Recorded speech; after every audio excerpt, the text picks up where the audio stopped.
Assalamualaikum warahmatullahi wabarakatuh. Perkenalkan, saya Muhammad Ali Rosyidin. Di SMK Negeri 1 Brebes ini, saya diamanati sebagai Ketua Program Keahlian Broadcasting dan Perfilman.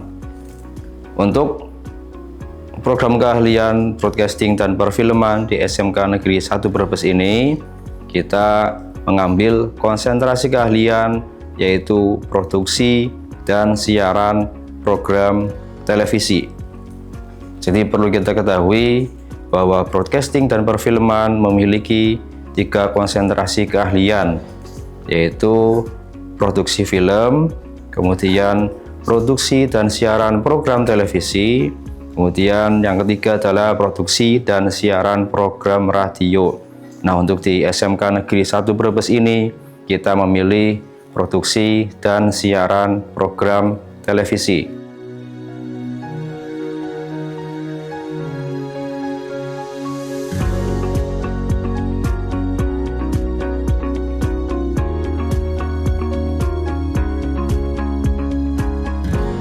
Dalam program keahlian broadcasting dan perfilman, peserta didik atau murid tidak hanya diajari tentang teori, tapi juga tentang praktek simulasi industri kreatif digital secara langsung, baik di sekolah maupun kegiatan di luar sekolah.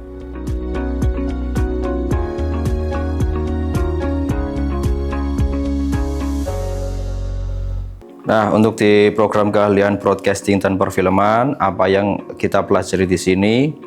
Ya, untuk kelas 10 kita mempelajari dulu tentang dasar-dasar broadcasting dan perfilman. Belum ke konsentrasi keahliannya. Jadi mengenal dulu apa itu program keahlian broadcasting dan perfilman.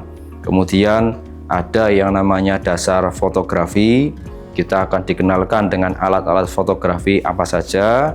Kemudian ada juga tentang pembuatan naskah. Kemudian ada materi tentang editing dasar. Ya, kita mempelajari dulu teori-teori untuk melakukan proses editing. Baru nanti di kelas 11 sudah masuk ke konsentrasi keahlian, yaitu produksi dan siaran program televisi. Kita akan memperdalam tentang praktek bagaimana membuat sebuah program televisi. Bisa itu dalam bentuk talk show, siaran langsung atau live streaming, ataupun juga pembuatan film.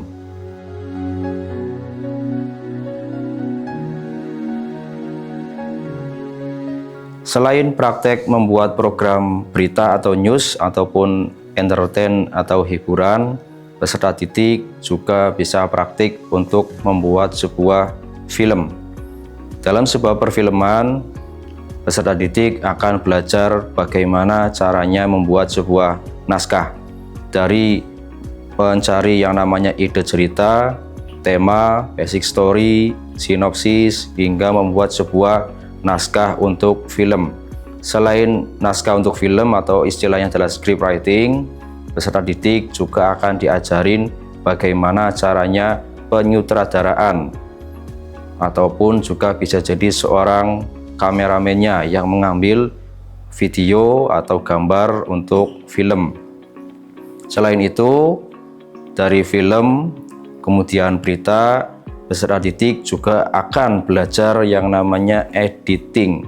Karena pengambilan gambar itu sifatnya masih mentah, jadi perlu proses yang namanya editing. Editing pun ada macam-macam tahap-tahapannya dan aplikasinya pun bermacam-macam. Salah satunya aplikasi yang sering kita gunakan adalah Adobe Premiere. Karena itu yang sering digunakan oleh dunia profesional.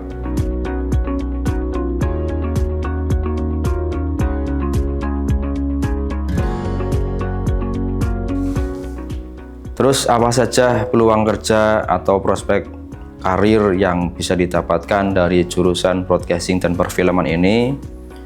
Untuk lulusan broadcasting dan perfilman itu sangat dibutuhkan di dunia digital saat ini. Jadi sangat relevan dengan kondisi saat ini yang sedang kita alami. Ya, jadi para lulusan atau alumni itu bisa menjadi seorang video editor, bisa juga jadi seorang kameramen, bisa jadi seorang sutradara. Kalau yang suka berimajinasi dan suka menulis, itu bisa jadi seorang penulis naskah atau script writer. Ataupun yang pengen berkarir sendiri tanpa harus kerja di orang lain atau perusahaan lain, bisa jadi seorang YouTuber ataupun konten kreator freelancer yang kerja untuk dirinya sendiri. Bahkan sebelum lulus pun peserta didik sudah diarahkan dan diajarkan untuk bagaimana bisa menghasilkan uang sebelum mereka lulus. Karena dunia digital saat seperti ini, kita bisa mencari uang dimanapun, kapanpun, hanya bermodalkan kreativitas dan inovasi.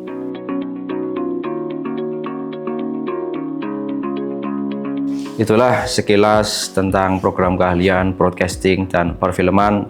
Jika kalian mempunyai jiwa kreatif dan inovatif, program keahlian ini sangat cocok untuk kalian tekuni dan bisa bergabung bersama kami di program keahlian broadcasting dan perfilman. Sekian, terima kasih. Wassalamualaikum warahmatullahi wabarakatuh.